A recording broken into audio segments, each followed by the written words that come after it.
I'm here with Yolanda Garcia, a culinary worker here in Las Vegas, and she is someone advocating for the TIPS Act, which is legislation would eliminate the tax on tips and eliminate the sub-minimum wage by giving workers who are tipped a raise. So why is this important? Why should workers get a raise who are tip workers, and why should we eliminate the tax on tips?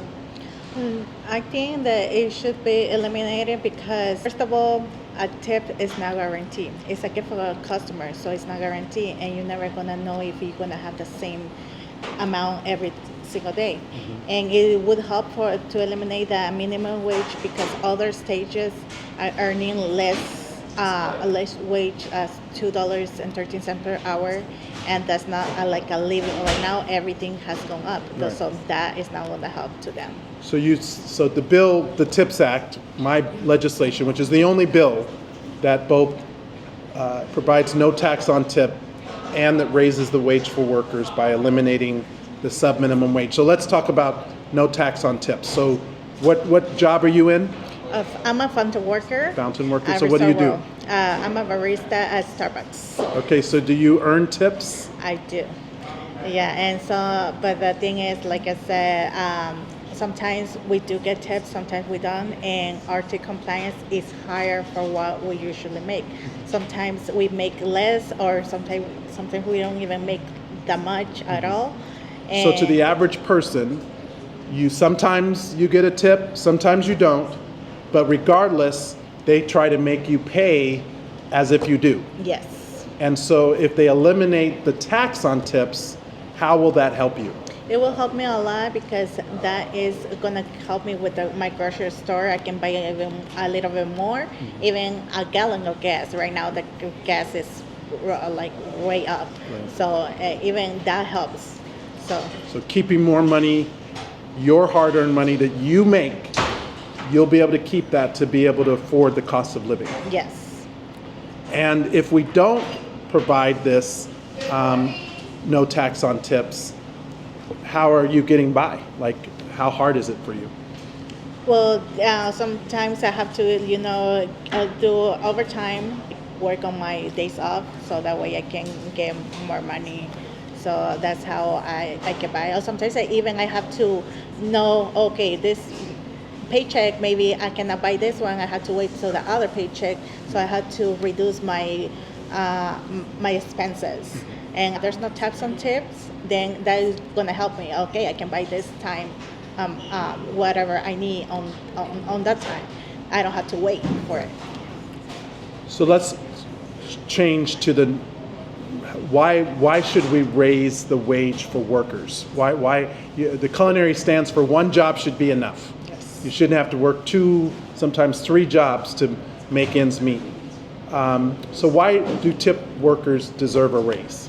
So that way we have a set paycheck, not like something that we're gonna be like, oh, I'm gonna rely on my tips. And sometimes the tips are not the same. I can get like less, but for example, I can get like only $10 this week. Next week I might get only $5. All right, if there's a good days, which is not like every single day, I can get $30, $50. So that sets up a set paycheck. Good. The other thing that the TIPS Act does that no other bill does is it eliminates the sub-minimum wage, where a lot of people don't know this, but in most states, workers can make as little as $2.13 an hour. Can you live on $2.13 an hour? No. Should anybody live on $2.13 an hour? No. So why do we even have this, and how are workers able to get by? That's the other thing that I feel so sad for those workers. Thankfully, we have a union and we have a little bit more set a wage. But for them, even right now, you cannot buy 12 dozen of eggs with $2. So I don't know how. You're right. Yeah, a carton of eggs costs about $9 the last time I looked, and if you're making $2.13 an hour, you're not going to afford a carton of eggs. Yeah, that's the thing that maybe the employers doesn't see. because sometimes when they see that it's not busy, they send people home. So how are you supposed to live with that? Right. The other part that I don't think everybody knows, so only 8 states pay tipped workers at or above the minimum wage. Only 8. Nevada, we're one of them. But overwhelmingly, across the country, workers are making as little as $2.13 an hour. Do you think most people know that? No, the people doesn't know that. And if they did, do you think most customers would say, no, they deserve to be paid better? Yes. Yeah.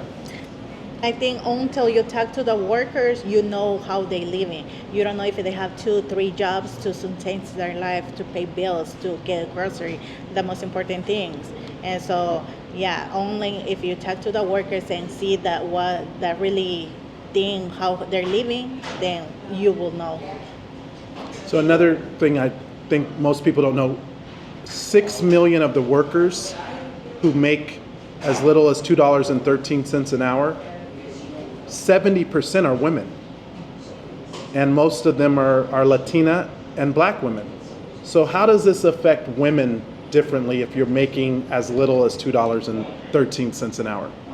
I will say because sometimes for women it's a little bit harder to find a job, and so they have to see and scratch from everywhere where they can get like a better job or get a second job. And as for men, sometimes it depends on the state where you are. They get pay more because there are different kind of pay for men in other states. So I think that's the difference between getting a minimum pay with women. So what questions do you have for me? My question would be how this gonna affect us, like getting like a house, because right now, since we're paying the taxes on tips, it shows on our paycheck we earning the money. But if it doesn't, now it's not gonna be tax on tips. How is that gonna help us on getting a house, getting a car? So tips, while they are a gift, they're not a guarantee. It should still be your income. And you would report the total income, you just would not pay the tax on the federal income portion. You still contribute in for your Social Security, you get your employer match, and that makes sure that when you retire, you can have a Social Security benefit. But we have to protect that income being reported so that you can still qualify for a house, you can still buy a car, you can help your kids to go through college. So those things like your tip allocation, that would still be in place. You just would not pay the federal income tax portion, and you'd be able to keep more of your hard-earned money. Okay. So is there gonna be like a way that you're gonna be working with the IRS? Because every time we try to talk to IRS, it's always hard. So like, there's an explanation of how you're gonna work with them? Well, this is why we have to get the legislation right. My bill, the Tax Act, actually writes these things into the law so that the IRS can interpret it differently. My bill also provides safeguards so that millionaires can't take advantage and give their kids an inheritance and then call it a tip so that they avoid tax. People would try to do that if they could. It also makes sure that hedge funds are not able to take advantage.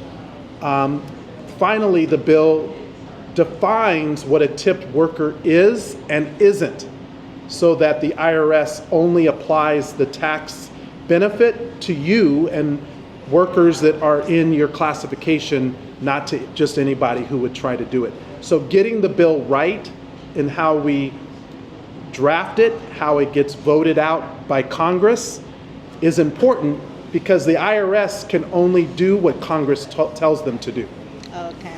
And how about, so you said that this is going to be eliminating the minimum wage in other states. So that means that it's not only for Nevada, it's going to be for the whole country? Yeah. So the sub-minimum wage, where workers are paid as little as $2.13 an hour, first of all, that's been in place since 1991. There has not been a raise off of that $2.13 since 1991. That to me is unconscionable. So my bill would eliminate the sub-minimum wage. It would raise the wage for all tipped workers across the country to at least the federal minimum wage. Here in Nevada, we pay above the federal minimum wage, and that's the standard that I'm fighting for all workers. Okay. And how is the president is going to work with you? Because I feel like he has forgotten about the middle class. Is there any plan that you're trying to work with him that he's going to pass this bill? Well, the President Donald Trump made a campaign promise. He was in Las Vegas just recently after the election. He says that no tax on tips is important, but it's important that we get it right and that it works for working people. My bill is the only bill that has the input of workers, that has the safeguards so that workers are protected. My bill is the only bill that eliminates the sub-minimum wage, which would give workers, tip workers, a raise. And I am working with Republicans in Congress so that they understand why my legislation helps workers. It achieves the objective to eliminate the tax on tips, but it also raises the wage by eliminating that sub-minimum wage. And my bill is the only bill that does that. You cannot eliminate the tax on tips if you also don't help make these jobs better paying jobs by giving the raise and eliminating the sub-minimum wage. Okay. And my last question is going to be, if this gets passed, when is it going to take effect? So my legislation, the TIPS Act, would go into effect December 31st of 2025. So it will apply for the next tax period. But that's why what we're doing right now is so important. We've got to get the legislation written right. It's now been introduced. I need to get more co-sponsors. So I need every Republican and every Democrat to co-sponsor the bill. We're going to have a hearing on the legislation on the Ways and Means Committee, which is the committee that I serve on. And then we need to demand a vote. All that comes from the people. So if they want to find out how to do that, they can go to my website at horsford.house.gov, and they can join us on our social to get more information. They can share their stories about why eliminating the tax on tips is needed and why raising the wage for tip workers is so important. They can share their stories by going to my website at horsford.house.gov. Sounds good. Thanks, Yolanda. Thank you.